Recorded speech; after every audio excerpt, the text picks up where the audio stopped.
ఈరోజు మా ఇంట్లో పెసరట్టు మీద టమాటో కెచప్ ఎంత బాగున్నదో తెలుసా. తీయగా పుల్లగా చాలా బాగున్నది. ట్రై చేయండి ఒకసారి.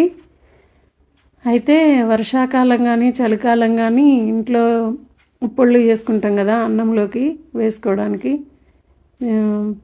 పల్లి పొడి, చిట్ల పొడి అంటే అన్ని పప్పులు వేయించి పొడి చేసుకుంటాం. అదొకటి. కొబ్బరి పొడి, ఇట్లాంటి పొళ్ళు చేసి పెట్టుకుంటే వర్షాకాలం వేడి అన్నంలో ఒక్క చెంచా పొడి వేసుకొని మంచిగా నెయ్యి వేసుకొని తింటే సూపర్ ఉంటుంది.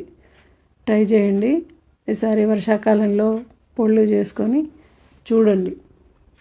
పొడి చూపెట్టమంటే నేను చేసి చూపిస్తా. చాలా బాగుంటాయి. ఆ పొళ్ళు కూడా దోశ మీద వేసుకొని తినొచ్చు. నెయ్యి వేసుకొని మంచిగా తింటే సూపర్ ఉంటాయి. నాకు దోశ ఇట్లా రుద్దడం సరిగ్గా రాదు, ఏమనుకోకండి. దోశ మాత్రం చాలా బాగున్నది.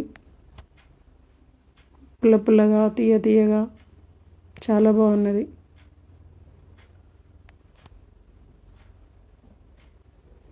పొళ్ళతో కూడా చాలా టేస్టీ ఉంటుంది. నేను ఇదే ఫస్ట్ టైం టమాటో కెచప్ తోటి దోశ చేయడం.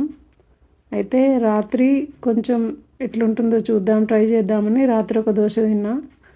చాలా బాగున్నది. సరే బాగున్నది కదా, ఎందుకు పచ్చళ్ళు అవి అంటే ఇంట్లో పచ్చళ్ళు రెడీగా లేనప్పుడు ఇట్లాంటివి ట్రై చేస్తే బాగుంటుంది.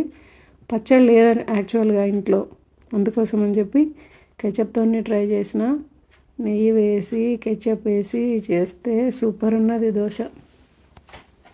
అద్భుత. మీరు కూడా ట్రై చేయండి, తినండి, ఎంజాయ్ చేయండి. బాయ్.